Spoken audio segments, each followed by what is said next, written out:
Muy bien. Hola, ¿qué tal? Buenas tardes. Muchísimas gracias por participar en este webinar del día de hoy, jueves 7 de octubre. El día de hoy nos va a presentar una plática el doctor Osama Monser de avances tecnológicos para la mejora de productividad del agua de riego. El doctor Usama es experto en mejora de la productividad del agua de riego en zonas áridas y semiáridas. Eh, Su actividad científica se ha enmarcado dentro del estudio de las relaciones hídricas de las plantas ante condiciones adversas propias de ambientes semiáridos y sus implicaciones fisiológicas y agronómicas. El estudio de los mecanismos de resistencia al estrés hídrico y salinos propios de especies mediterráneas y el desarrollo de indicadores biológicos de estrés para la automatización y optimización del manejo de riego de precisión. Han sido los dos aspectos más destacados de la tarea investigadora desarrollada hasta el momento por el doctor Usama. En la actualidad es investigador titular B y jefe del Departamento de Biociencias y Agrotecnología del Centro de Investigación en Química Aplicada. Durante más de 10 años trabajó en el Centro de Edafología y Biología Aplicada del Segura Sebas de España como investigador asociado y participó en varios proyectos de investigación financiados por la Unión Europea y otros relacionados con la transferencia de tecnología de riego, financiados por la Agencia Española de Cooperación Internacional en las Regiones Mediterráneas y el Organismo Internacional de Energía Atómica en Ecuador. Es responsable técnico de varios proyectos de investigación y vinculación con el sector productivo en México.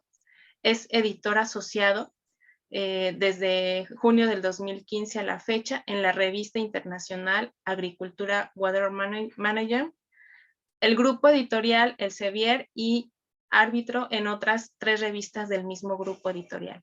Su labor investigadora se centra fundamentalmente en la mejora de la productividad de los principales insumos para la producción agrícola, sustentable basada en el monitoreo, análisis de datos y desarrollo de herramientas y sistemas de ayuda de toma de decisión en el manejo del agua.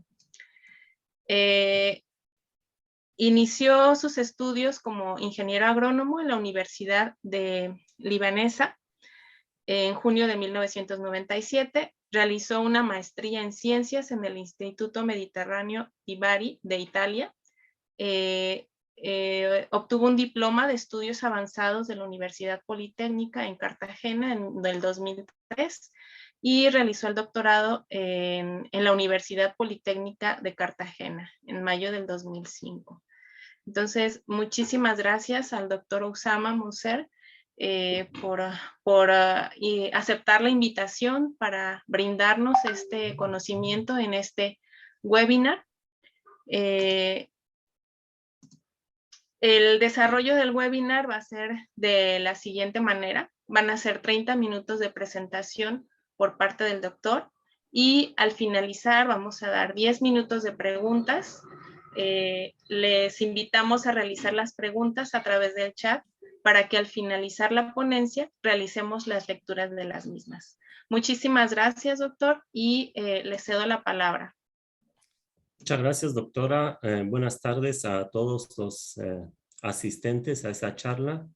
Y si me permiten, antes de entrar en el tema de las tecnologías que utilizamos para mejorar la productividad del agua, me gustaría simplemente entrar un poco en el contexto que está asociado con los recursos hídricos disponibles a nivel general y por qué tenemos que mejorar la productividad del agua. Realmente nosotros de toda el agua que si miramos a nuestro alrededor en nuestro planeta Tierra, lo vemos cubierto por agua por todos lados, pero de estas cantidades solamente el 2,5% es agua dulce y estos se reparten entre glaciares, recursos subterráneos y recursos superficiales. Del total solamente un 0,0% es agua. Voy a prender el puntero. El 0.03% es agua superficial que está fácilmente a nuestro alcance, y de esta pequeña cantidad nosotros tenemos que cubrir las necesidades de los principales sectores de producción, que sea el industrial, el doméstico, el agrícola, el medio ambiente, el turístico. Todos estos sectores realmente hay que alimentarlos con esa pequeña cantidad, que es la misma desde que apareció el ser humano en esa tierra. Es la misma cantidad, es constante, pero la demanda está en incremento continuo, como lo reportan los datos de las agencias internacionales.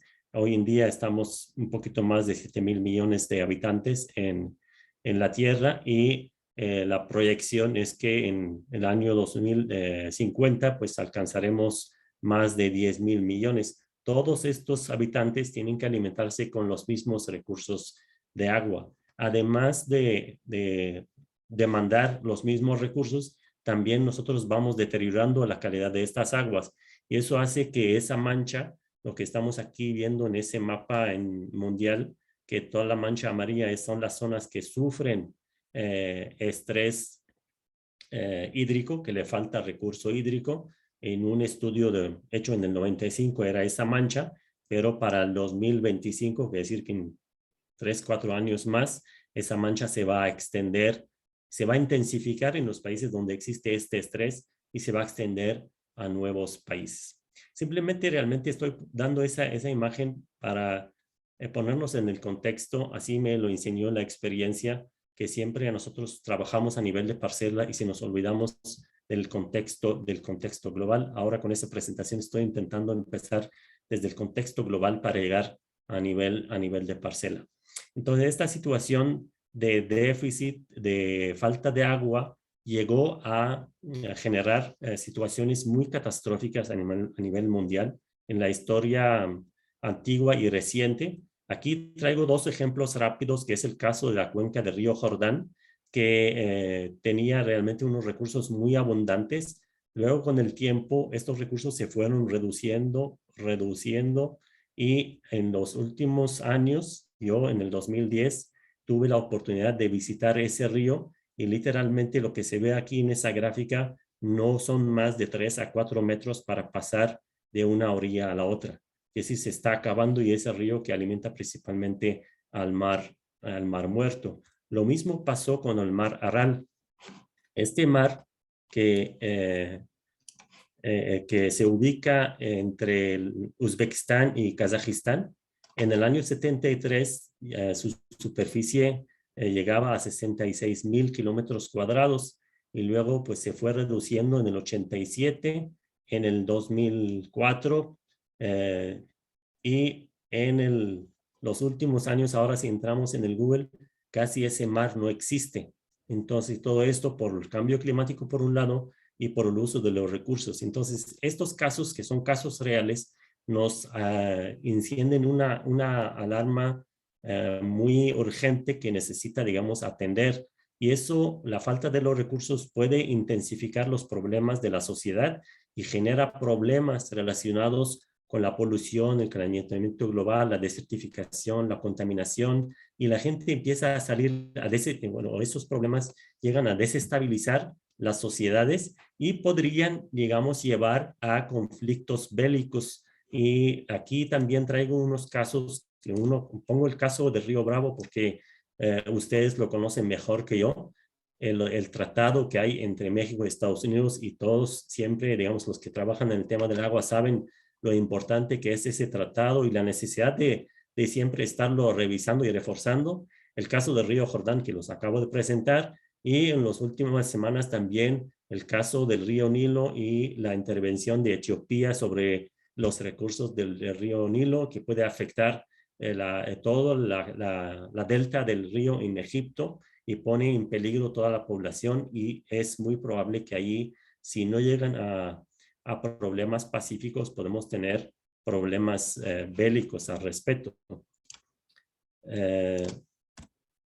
Entonces, en nuestro caso, como investigadores, como académicos, como ingenieros, tenemos que alejarnos de la situación bélica y buscar una solución inteligente, sustentable. La pregunta, ¿es posible hacer eso? Claro que sí. Tenemos varias oportunidades que radican en la gobernanza, en los sistemas hidráulicos de distribución y aplicación, en el patrón de los cultivos, en el uso de recursos no convencionales y en la implementación de herramientas de monitoreo y sistemas de ayuda a la toma de decisión. Todos estos realmente son opciones, pero los actores principales para intervenir en cada una de estas oportunidades no son los mismos y también depende de la escala que tenemos que atender. Cuando se trata de escalas grandes, pues necesitamos la intervención del Estado porque tiene la capacidad. El Estado, por ejemplo, nos puede apoyar con todo lo que es infraestructura hidráulica para poder reducir las pérdidas de agua innecesarias, las pérdidas que se producen principalmente por escorrentía, por percolación en profundidad y por evaporación. Aquí en México solamente tenemos el caso del distrito 001, que se ubica en Aguascalientes, que es el distrito más tecnificado en México y está muy bien preparado, pero siempre requiere de un refuerzo para trabajar la parte del manejo. Pero hay otros distritos que quedan muy lejos de este nivel de tecnología. Cuando llegamos a nivel de parcela, y siempre hablando de la productividad del agua, también muchos de ustedes conocen la diferencia de eficiencia de uso de los sistemas pasando de riego a manta, pasar a riego por superficie utilizando los cursos, por aspersión y últimamente el riego por goteo. Estos sistemas o esta tecnología sí ha contribuido a mejorar la eficiencia de la distribución. Pero, ¿qué sabemos de la eficiencia del manejo? Quiere decir, ¿cómo podemos responder a las respuestas de cuándo regar y cuánta agua hay que aportar? Esas son las preguntas clave y la respuesta a estas preguntas es bastante difíciles. Para poder responder a estas dos principales preguntas, tenemos que trabajar realmente sobre los modelos mentales que tienen los usuarios y poder evolucionar con ellos desde el concepto de simplemente mantener el suelo húmedo hasta el concepto de establecer estrategias de manejo inteligente utilizando sensores del medio ambiente. Y no solamente evolucionar con esa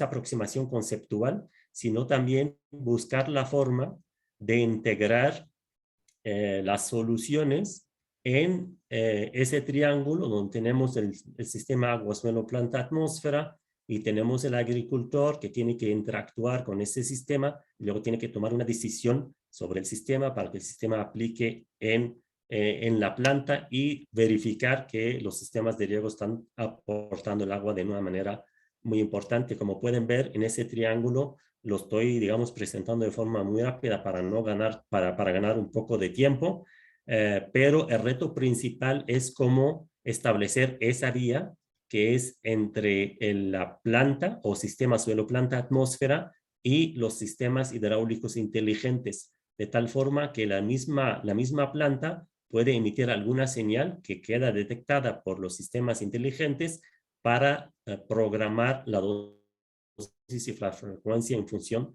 de las necesidades hídricas reales del cultivo. ¿Cómo podemos hacer eso? La clave es de dar seguimiento a los elementos del balance hídrico, es saber en cada momento cuáles son las cantidades de agua que están entrando y aquellos que están saliendo de nuestro sistema. Eso es la teoría. ¿Cuáles son las herramientas? Vamos a empezar por el suelo y también ahí voy a hacer un repaso rápido sobre las herramientas disponibles hoy en día en el mercado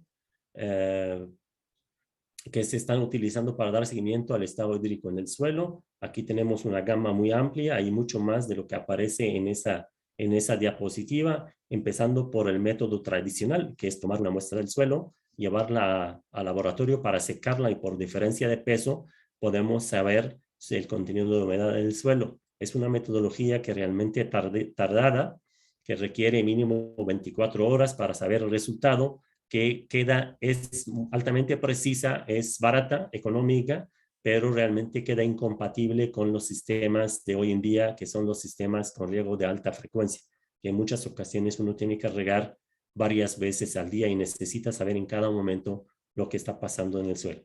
Pero esa metodología no deja de ser como una metodología de referencia para calibrar todas las demás herramientas que podríamos encontrar en el mercado.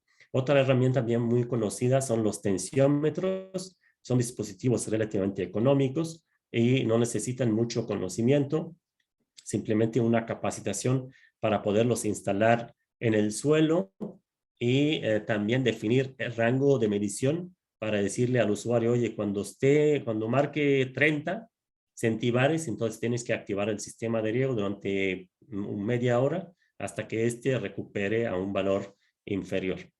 Estos se limitan a los suelos relativamente ligeros y tienen problemas, son económicos, pero tienen problemas de mantenimiento, que requieren mucho mantenimiento.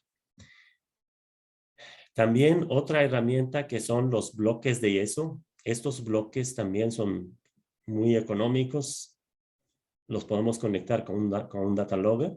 Miden en un rango más amplio que los tensiómetros, pero son susceptibles a la salinidad y al ácido que puede presentarse en el suelo, sobre todo cuando estamos regando con fertirriego y estamos modificando el pH de la solución de riego. Tenemos los tensiómetros Watermark, también son sensores que se instalan en el suelo, son mejores. Estoy evolucionando más o menos de acuerdo a al nivel tecnológico de las herramientas, desde los tensiómetros, pasando por los bloques de yeso. Aquí tenemos los tensiómetros Watermark, que sabiéndolos utilizar, necesitamos poner la cápsula en el suelo y disponer de esa unidad para poder medir en cada momento. Son económicos, miden bien en suelos ligeros y los podemos incluso automatizar. Y si lo podemos conectar a un data logger o a una computadora equipada con un algoritmo que analice la señal que viene de estos sensores para tomar una decisión sobre la dosis y la frecuencia. Lo que pasa es que tienen una respuesta relativamente lenta y son vulnerables a los ácidos y no son fiables en suelos pesados. Entonces, todas estas desventajas, digamos, la ansiedad de salir adelante, pues ha solicitado siempre a los técnicos, a las empresas, a los científicos de seguir buscando nuevas herramientas.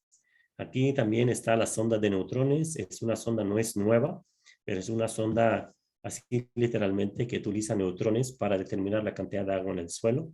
Es bastante precisa porque el volumen que explora en el suelo es bastante grande, puede llegar hasta más de medio metro de radio y mide con mucha precisión. Lo que pasa por ser una fuente radioactiva, entonces se requiere mucho papeleo, requiere unos permisos especiales de la Agencia Internacional de Energía Atómica y un seguimiento muy riguroso en cuanto a la manipulación, el almacenaje y el uso de este dispositivo, lo que limita su uso a los centros de investigación. Otro es la sonda TDR, también esa sonda que aparece en la pantalla es una de las sondas, las primeras que se utilizaron para fines de medir el contenido de humedad en el suelo. Es un equipo que manda una onda electromagnética al suelo y mide el tiempo en el cual la onda tarda en ir y regresar. Y ese tiempo está directamente relacionado con el contenido de humedad en el suelo, tal como lo muestra esta ecuación. Todos estos equipos son precisos, pero son caros, sea la sonda de neutrones, sea la sonda de TDR. Aquí cada unidad estamos hablando de unos 9, 10 mil dólares y estamos hablando de cada una. En caso de que optamos por la automatización, pues hay que poner este equipo por cada punto de monitoreo. Eso es lo que lo resulta casi imposible. Entonces, el desarrollo tecnológico siguió y a mediados de los años 80 aparecieron en el mercado las sondas FDR, que son las sondas que miden la frecuencia, en el dominio de la frecuencia. Son sondas multisensores que tienen diferentes sensores a diferentes profundidades que nos permiten dar seguimiento al avance del frente húmedo en el suelo. Son mucho más seguras que la sonda de neutrones y trabajan 24 horas de forma automática en el suelo. Esta es de las primeras versiones que aparecieron en el mercado. Luego aparecieron otras como es el caso siempre, que aparecen nuevas empresas con nuevos sensores compitiendo bien con la calidad, bien con el precio. La ventaja de estas últimas sondas, las FDR, incluso la TDR, es que nos permite generar ese tipo de perfiles. Aquí tenemos el contenido de humedad en el suelo, aquí tenemos el tiempo, y esa gráfica, esa curva en negro, es realmente el contenido de humedad en el suelo y es un dato real. El fondo está dividido en rayas grises y amarillas. Las grises representan la noche y las amarillas representan el día. Y aquí esa barrita azul es un evento de riego. Aquí podemos ver realmente que después de un evento de riego, el contenido de humedad sube en el suelo y luego cuando dejamos de regar, vuelve a bajar por diferentes razones, entre ellas el drenaje, la infiltración de agua en el suelo, la redistribución de agua en el suelo y la absorción radicular del suelo. El análisis, hoy en día podemos analizar la pendiente de esta curva, el comportamiento de esta curva durante el día, durante la noche, en presencia de riego, en ausencia de riego. Incluso podemos ver, aquí no tengo la gráfica, pero podemos ver esa misma gráfica por cada perfil de humedad en el suelo para determinar realmente dónde se ubica nuestro contenido de humedad con respecto a esas líneas de referencia que pueden ser similares o equivalentes a lo conocido como punto de saturación, capacidad de campo, nivel de abatimiento permisible.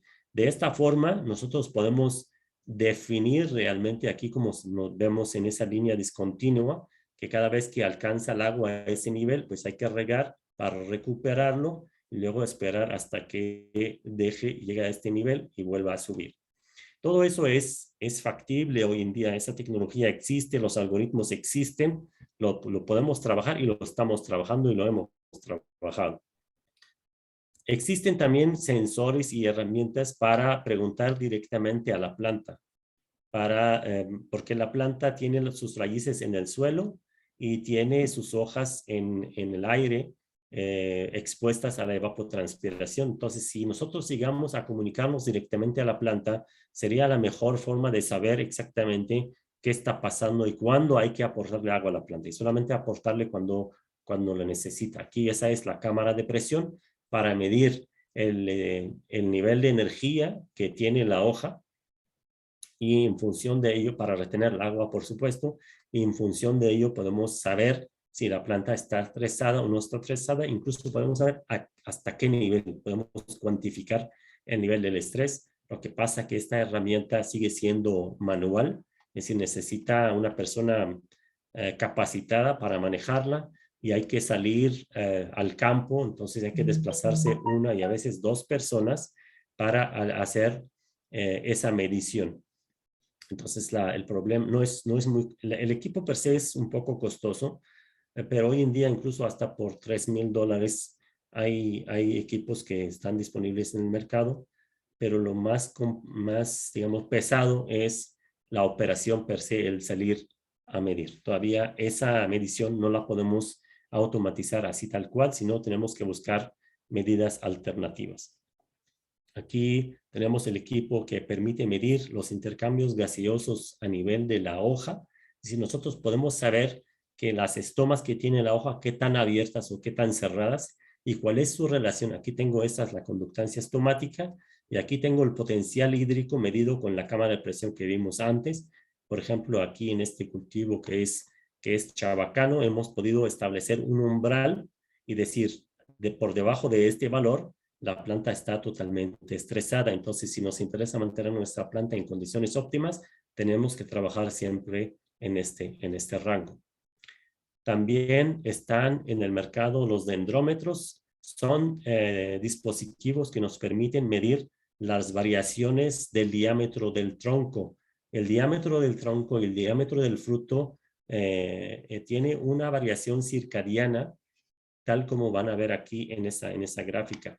Antes de activar aquí la gráfica, este es el interior de este solenoide que tengo aquí, y tengo esa aguja, que es esta aguja que está pegada aquí al tronco.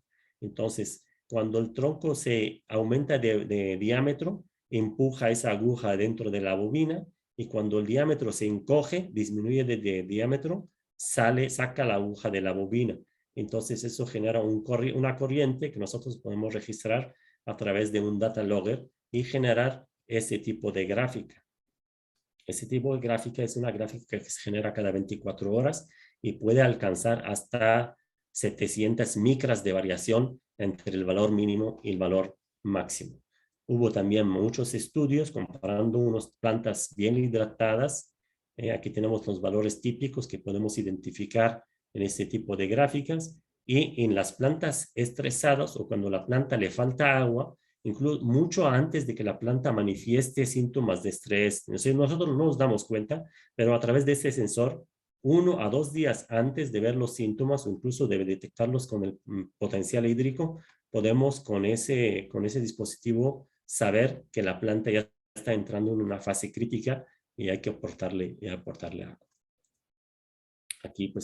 Aquí a partir de este dispositivo se pueden determinar varios indicadores para dar seguimiento al contenido de humedad en la planta. Aquí estamos preguntando directamente a la planta. Otro que es el medidor de flujo de savia, que es un dispositivo que está formado por varios termopares y un calentador. Hay varias, digamos, formas de conectar. Esta es una de ellas. Y aquí calentamos o generamos un pulso de calor a nivel intermedio y medimos la diferencia de temperatura entre antes y después del calentador. Entonces, aguas abajo y aguas arriba.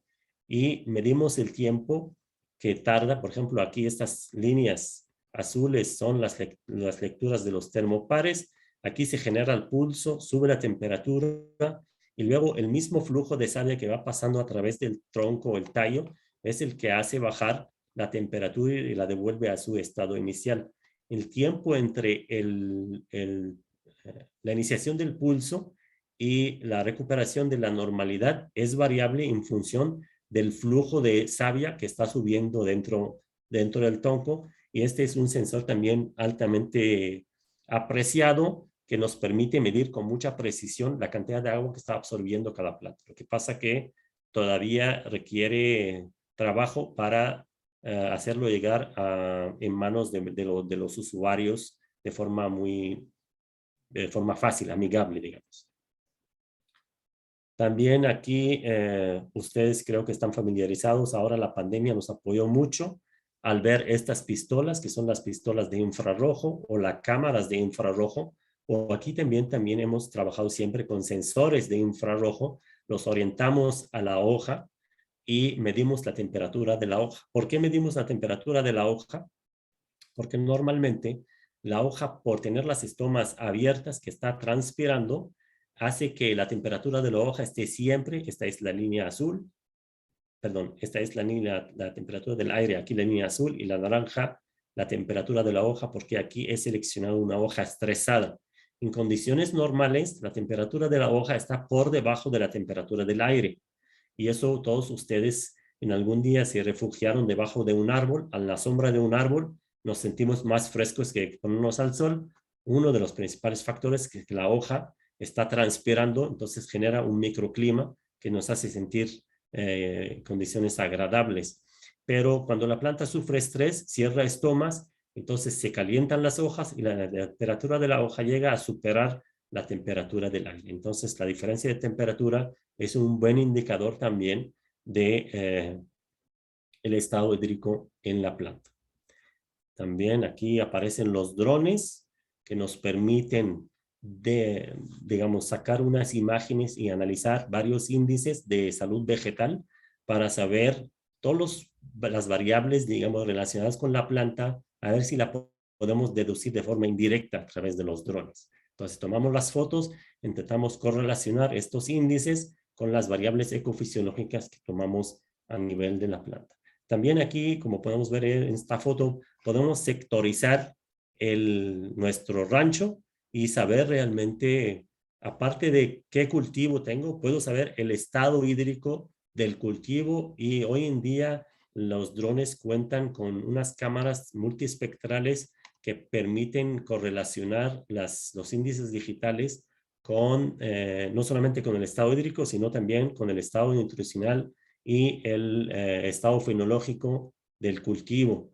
Podemos aquí hasta llegar hasta nivel de cada planta. Por ejemplo, aquí estas plantas azules son plantas bien hidratadas en comparación con esas plantas naranjas que son plantas expuestas a un estrés salino.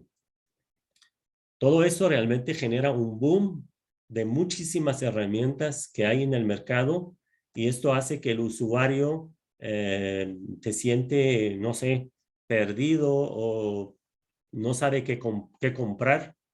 Siempre nosotros como usuarios, cuando no conocemos a detalle estas herramientas, nos basamos principalmente en el precio y preguntamos, oye, ¿cuánto cuesta? Aquí yo he hecho un pequeño análisis comparando el precio unitario de algunas herramientas y comparándolos, y me resultó el más barato es el bloque de yeso y la más cara es la sonda de neutrones. Si me baso en la comparación del precio. Pero luego dije, pues yo qué necesito de las herramientas. Hay diferentes prestaciones que yo ando buscando. Yo como productor, como empresario, busco una herramienta que me ayude a resolver problemas, no a una herramienta que yo me tengo que dedicarme a trabajar para mantener esa herramienta. Entonces está el costo mínimo, está el coeficiente de precisión, está el coeficiente de manejo.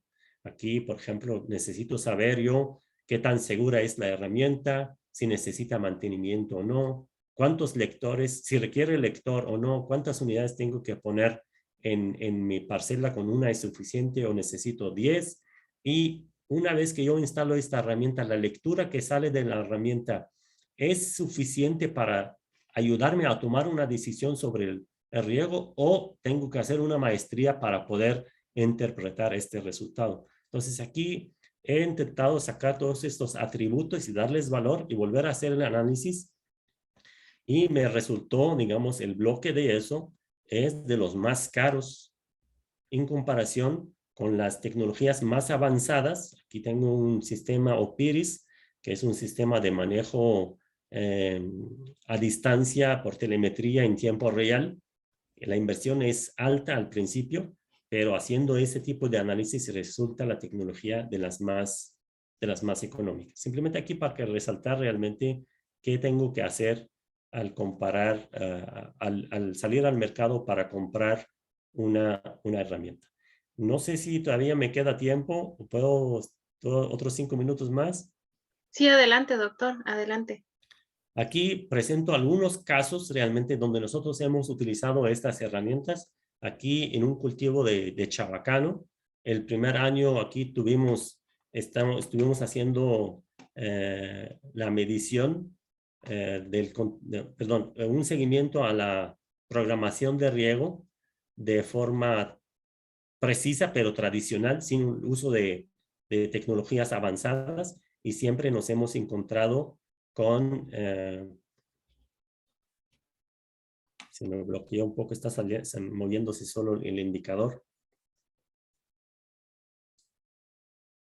Bueno, estas manchas rojas son zonas de déficit que se presentaron a pesar de que nosotros estuvimos trabajando haciendo estimaciones a partir de variables climáticas. Y luego, al año siguiente, sí utilizamos una sonda FDR, y con esa pudimos realmente mejorar bastante la precisión del manejo de riego, llegando a incrementar la producción y mejorar la productividad del agua hasta por un 67%. Es decir, es un logro bastante importante. Otras de las estrategias de manejo, es decir, aparte del uso de las herramientas, es una estrategia de manejo basada en la respuesta de la planta, de las diferentes etapas fenológicas de la planta y su sensibilidad a la falta de agua. Las plantas tienen unas respuestas diferentes en función de en qué fase se encuentra. Por eso nació esa estrategia de manejo que se llama riego deficitario controlado, la cual se basa en que buscamos la fase menos crítica de la vida del cultivo y le reducimos los aportes de agua. Es decir, estaríamos ahorrando agua sin perjudicar al desarrollo y crecimiento de la planta. Por ejemplo, aquí en un cultivo de durazno, del 2008 al 2010, pudimos sacar unos ahorros desde el 10 hasta el 33% de agua. Y los que trabajan en el sector agro saben que cualquier hectárea de cultivo requiere miles o cientos de metros cúbicos al año, y un 33% es una cantidad sumamente importante.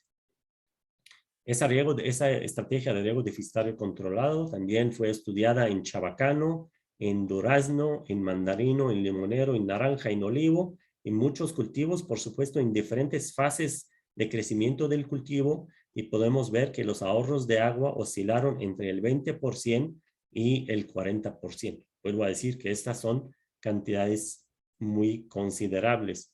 Aquí también podemos ver en diferentes cultivos como la producción relativa, que es decir, si yo estoy aplicando un estrés, no quiero comprometer la producción del cultivo. Aquí es el número 1, quiere decir que estoy aplicando estrés, aquí estoy ahorrando un 25%, pero estoy produciendo igual siempre, no estoy bajando la producción. Y esto es el logro, que nosotros estamos produciendo más con menos agua, de acuerdo al lema que levantó la Organización Mundial de Alimentos, invitándonos a todos a producir más con menos agua.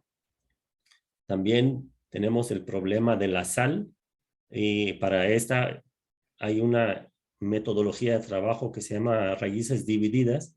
Esa metodología se aplicó para riego deficitario, pero nosotros aquí en SICA la hemos implementado en cultivo de higo y estamos trabajando con riego salino controlado. Es decir, desde abril, mayo del año pasado, teníamos unas plántulas, dividimos el sistema radicular en 2 compartimentos y estamos regando las plantas con unas soluciones diferentes, y estamos utilizando muchas de las tecnologías que he mencionado en la diapositiva para estudiar la respuesta de la planta a estos tratamientos. Estas son nuestras plantas. Estos fueron así el año pasado y este año están igual o mejor.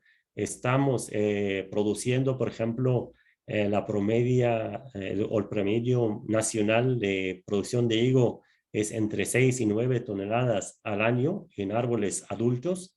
Nosotros tenemos unos árboles que apenas tienen 18 meses y nuestra producción hasta la fecha alcanzó más de 16 toneladas por hectárea. Nuestra estimación que tenemos todavía un mes que podemos fácilmente llegar a 22 o 24 toneladas por hectárea. Es decir, la tecnología sí nos está dando frutos. Igual también utilizando esas series de tecnologías para dar seguimiento al uso de las aguas residuales tratadas, que son las aguas negras. Cuando las tratamos, suelen salir salinas, pero son recursos muy valiosos, sobre todo en las zonas áridas, las zonas que no tienen agua. Aquí pues podemos ver que cuando trabajamos con aguas salinas, tenemos una reducción que alcanza el 20% en el rendimiento, pero al final estoy produciendo. Imagínense si yo me encuentro en una zona donde no tengo agua. Entonces, si no tengo agua, no tengo agua dulce, como es el caso, puedo trabajar con agua salina y sigo produciendo un poquito menos. Incluso a este le puedo aplicar el riego deficitario controlado y puedo seguir produciendo. Entonces, sí, tenemos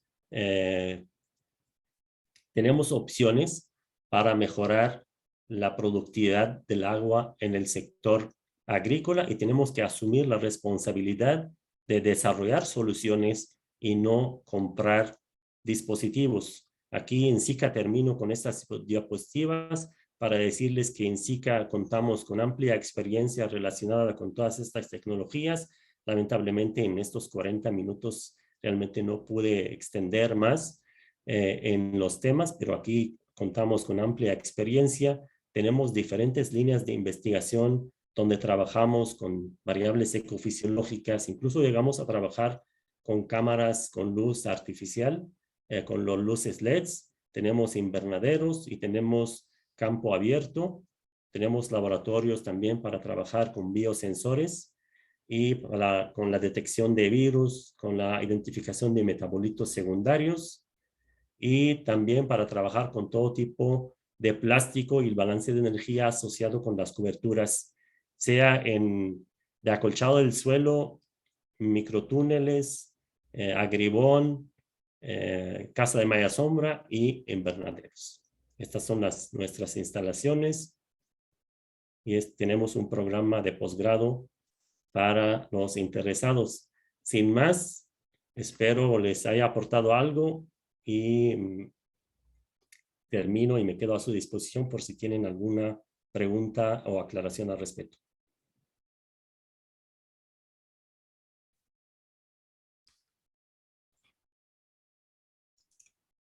Muchas gracias, doctor.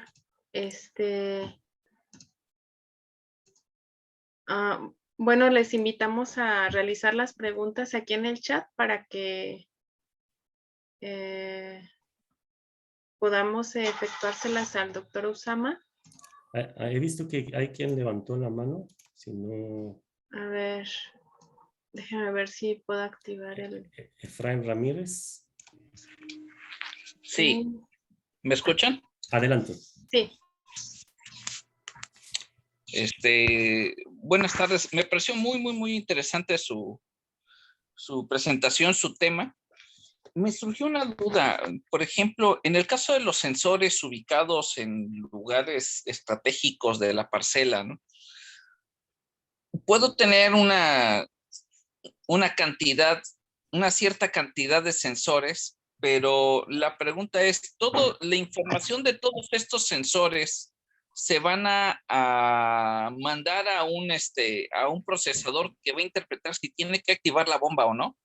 Porque si bien puedo tener muchos sensores, pues realmente la bomba que va a meter presión van a ser menos, ¿no? Perdón, en la última parte no he entendido de la pregunta. Sí, o sea, la pregunta es, este sistema de sensores conectados a la bomba que va a regar, que va a activar el riego, tiene que pasar por un procesador para interpretar si la mayoría o estadísticamente el área de la parcela requiere o no riego, ¿no? Así es. Así es. Necesita sí un procesador para que procese los datos.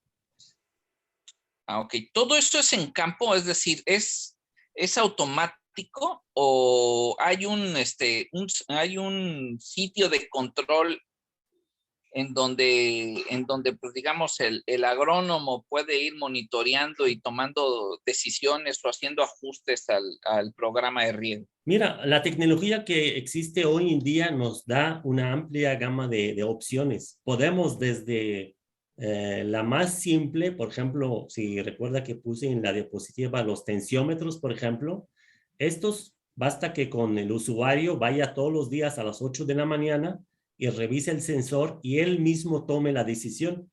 Entonces ahí no necesita el autómata, no necesita procesar datos, es el mismo sensor que le está arrojando una información y el mismo usuario ya trae, digamos, unos valores de referencia. Imagínense que yo soy el encargado de revisar estos sensores y tengo en mente que cuando llegue a 35 centibares tengo que activar el riego.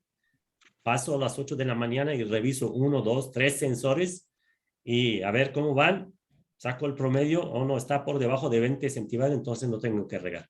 Así de sencilla la cosa al principio, ¿no?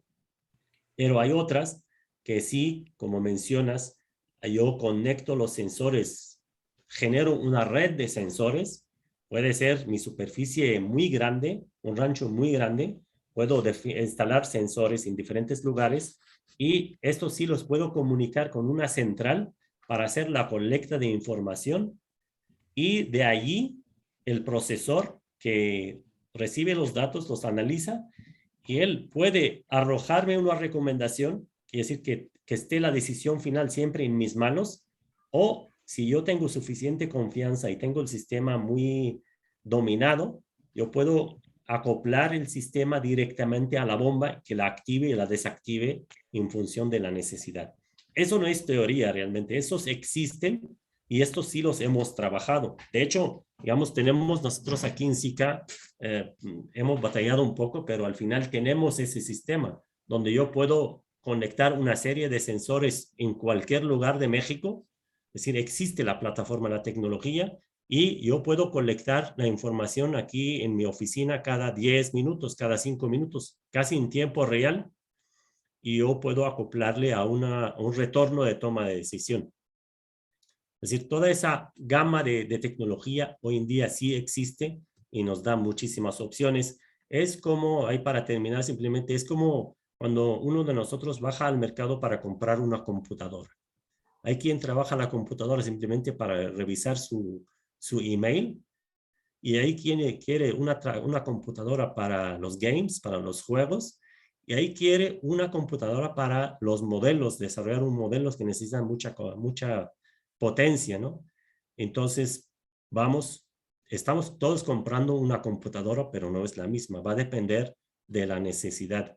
Y en el campo igual, va a depender realmente qué es lo que buscamos y cuál es el valor económico del cultivo en el mercado, porque hay unos cultivos que sí pueden pagar la tecnología y otros no.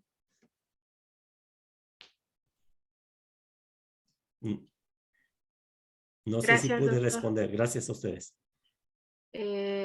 Bueno, también hay otras preguntas más por parte del doctor Cuauhtémoc Navarro. Pregunta que en qué zonas del país se requiere más de esta eficientización del uso del agua. Esta pregunta ahí tiene dos respuestas. En términos de falta de agua, pues las zonas áridas del país, es decir, las zonas del centro hacia el norte, porque son zonas realmente áridas, semiáridas y áridas, no tienen recursos hídricos. Pero sí, entonces ahí simplemente hablando de, no tengo agua, entonces tengo que trabajar bien. Pero el tema no es así, por eso yo empecé mi presentación con una visión global para ponerlos en el contexto que es una responsabilidad de todos realmente. Incluso la gente que tiene mucha agua tiene que trabajar y eficientizar el uso del agua en sus zonas, incluso las zonas más húmedas. Hoy en día hay muchos países, muchos mercados son muy sensibles al medio ambiente, por ejemplo. Te dicen, oye, quiero saber cómo estás regando, si estás aplicando, si estás trabajando, utilizando el agua con responsabilidad o no. Si no estás aplicando metodologías responsables, yo no te quiero comprar.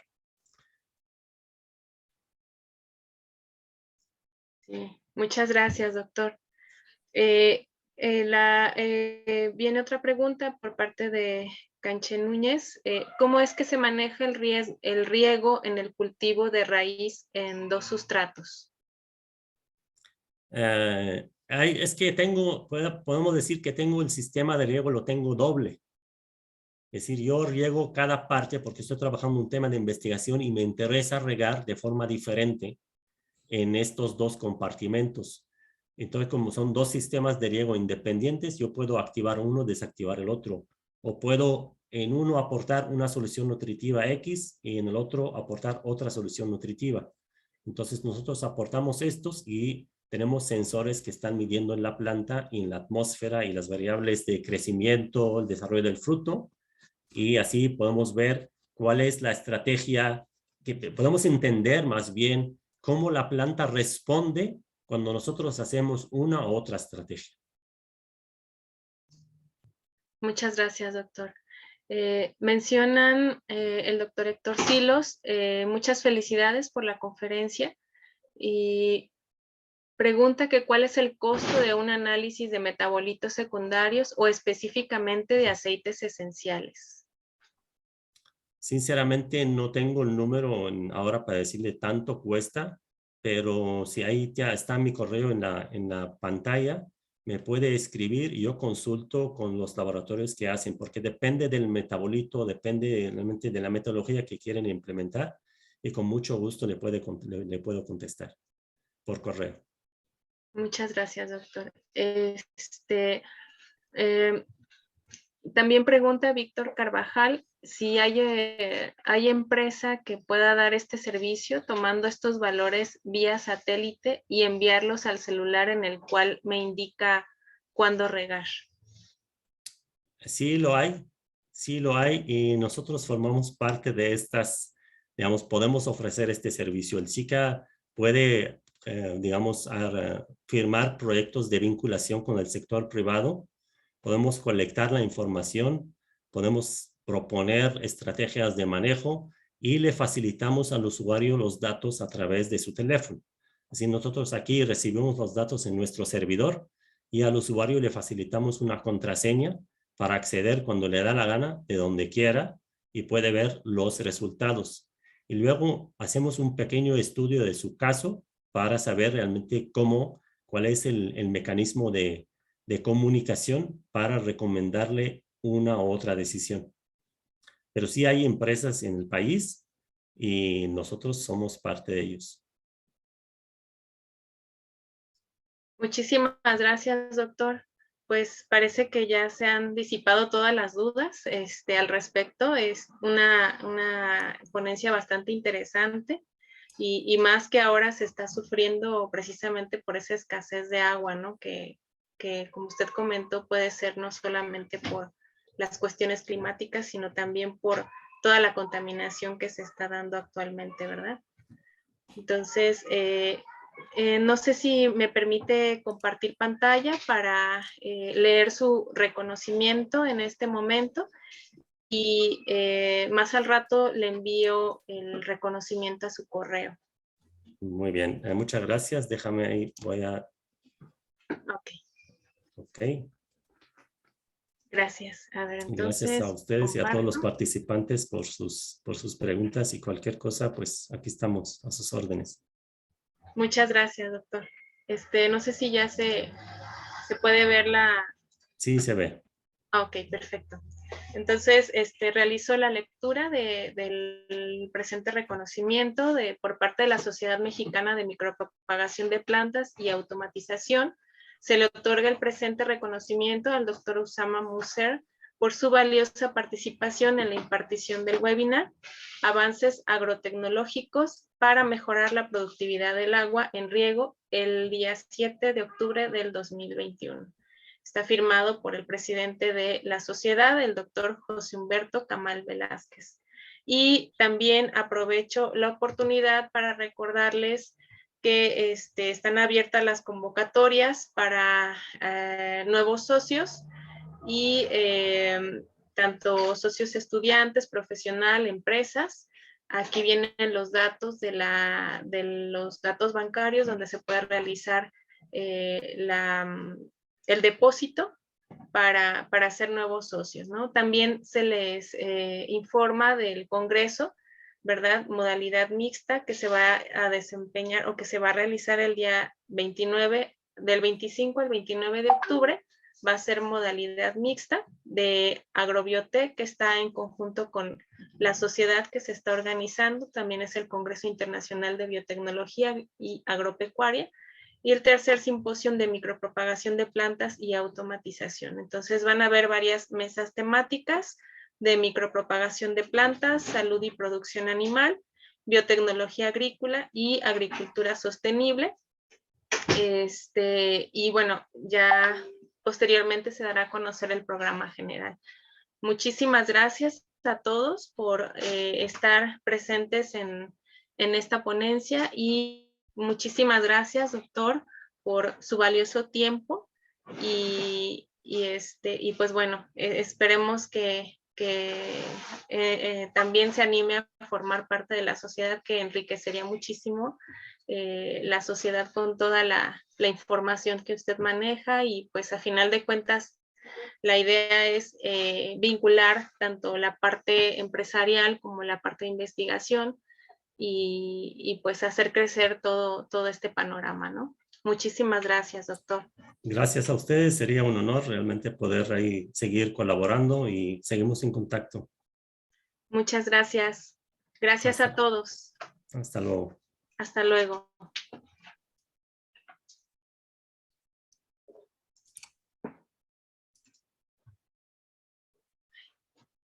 No sé cómo.